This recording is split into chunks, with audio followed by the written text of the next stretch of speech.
Hi, this is Kirk, the bariatric carnivore. Well, what does it mean to be fat adapted and why is it important? And it is important, particularly if you engage in any type of endurance sport. I mean, whether it's long range walking, marathon running, I don't care what it is, even 5Ks. Being fat adapted is very important. And, here's from one source, the 7 basic signs that you're fat adapted. And part of that process is teaching your liver to become much more efficient at producing glucose through a process called gluconeogenesis.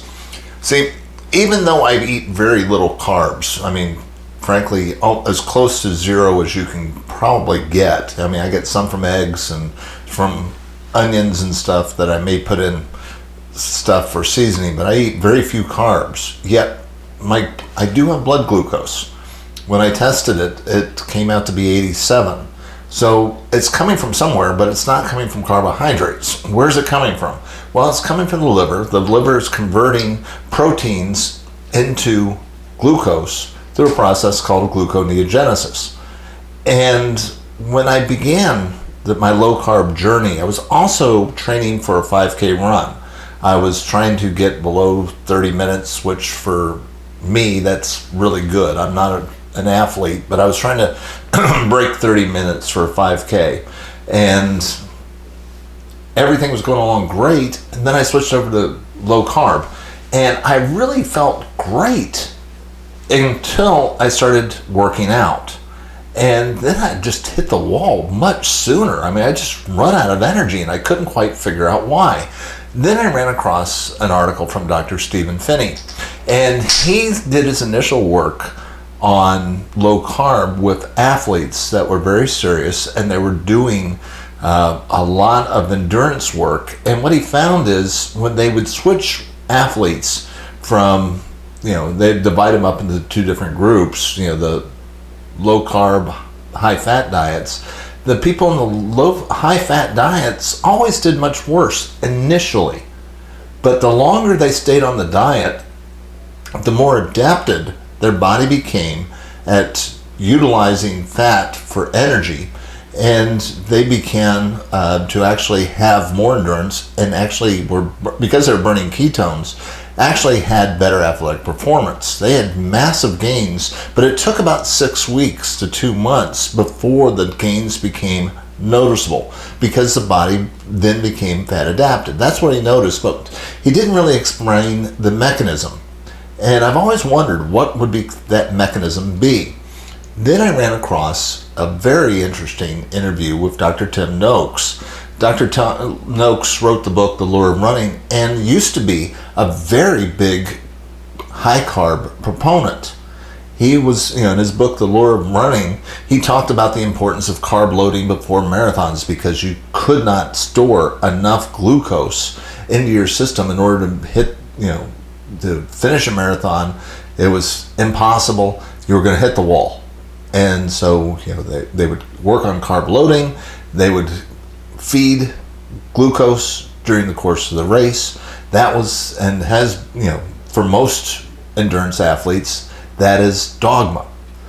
But what he found after he developed type 2 diabetes, and then suddenly started researching low carb and realized that carbohydrates caused his type 2 diabetes, he's made a switch, and he apologizes for being such a big high carb proponent and has completely repented. And I respect that. I mean, for a guy who spent years of his professional career pushing one particular view, and then to realize it and admit that he's wrong, I have a large degree of respect for a person that can do that, once they see the evidence. And Dr. Noakes saw the evidence. He helped create a lot of it, and is now explaining why endurance athletes actually do a lot better on low carb, because they're using muscle, which is, creates ketones, which is a cleaner fuel. But you still need glucose for athletic performance. And what he describes in this video that I've linked below is that there requires a bit of a ramp up period where your liver's producing glucose through gluconeogenesis all the time. Even, if you go 2 days without eating, your body will produce enough glucose. And if you go longer periods without eating, your body will start utilizing your own proteins in your muscle to create glucose to keep the brain running. It's going to do that. But it does so at a very slow rate until you don't go an extended period of time with very low carbs. And it takes a little while for the liver to ramp up, and that's what he describes. And I think this ramp up period is what we see with people becoming fat adapted. So after about 6 weeks of me being on low carb, suddenly I had a lot more energy.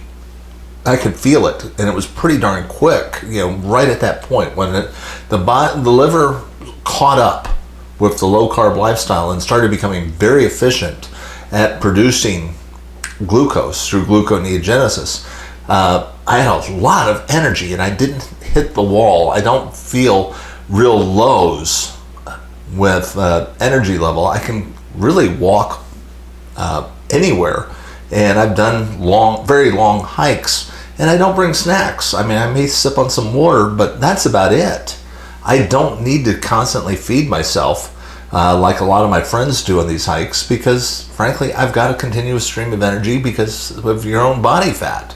So the body will make the glucose necessary, and I think that's the mechanism of it.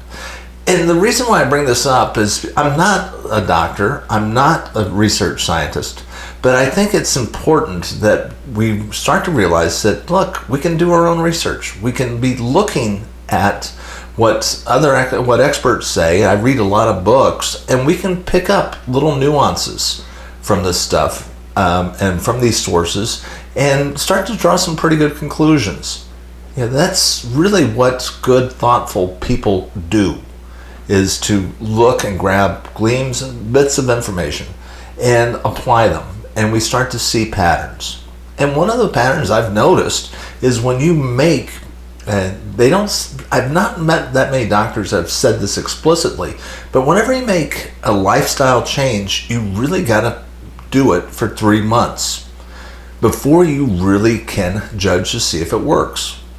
You can take a pill and you'll know within a day or two if it's working. But lifestyle changes, because the body is not a switch, but it is a mechanism, a very complex biological machine, and it takes time to adapt. So when you begin to change, like, if you're Joe Rogan, when he became carnivore and he tried it out for a month, he had a couple of weeks where he had some real digestive issues for the first couple of weeks. And it makes sense, because when you go from a kind of a low fat or standard American diet to eating fatty meat, your gallbladder isn't real good at getting bile from the liver, and bile is absolutely necessary to digest fat, not protein, but fat. And if you don't have enough, you're going to have runny stools. You're going to have problems. And plus there's microbiome. There's bacteria that are kind of used to feasting on carbs and stuff like that. They're left out of the mix. And you have other microbiome that need to grow in order to digest all the different proteins in the different meats. So there's, and it takes time for your body to ramp up. So always give yourself about 3 months. When you make a change, if you've decided that you're going to try a low carb approach, give yourself a few months to let your body make those changes, and then decide whether if you like the changes, if they're positive for you. I've got a video that talks about the best blood tests that you can do before you start a low carb diet, and then you can test them out 3 months later to see if your body is adapting well to low carb. And these are biomarkers. Nobody is going to die because of a bad A1C. An A1C of 7.0 is not of itself a disease. It is, but it's a biomarker that you're pre-diabetic or type 2 diabetic. So these are important biomarkers, but they're not diseases themselves. But the cool thing about it is they show progress. If you start off low carb and you're have an A1C blood test, and it comes out that you were 7.0, and then after 3 months it's now 5.6, you know that the low carb approach has probably kept you from being a type 2 diabetic based on that biomarker. That's a good thing. Understanding that, seeing a drop in triglycerides, rise in HDL cholesterol, these are all great things and fairly inexpensive tests. So I highly recommend doing these tests before you begin, and then 3 months afterwards, just to check your progress. I mean, the scale, is a marker. It is a biomarker of progress, but it's not the only one. I mean, just because you're losing weight doesn't mean you're getting stronger. You may just be gaining more muscle, and sometimes my scale doesn't move at all. But I can tell by the way my clothes are fitting that I'm losing weight.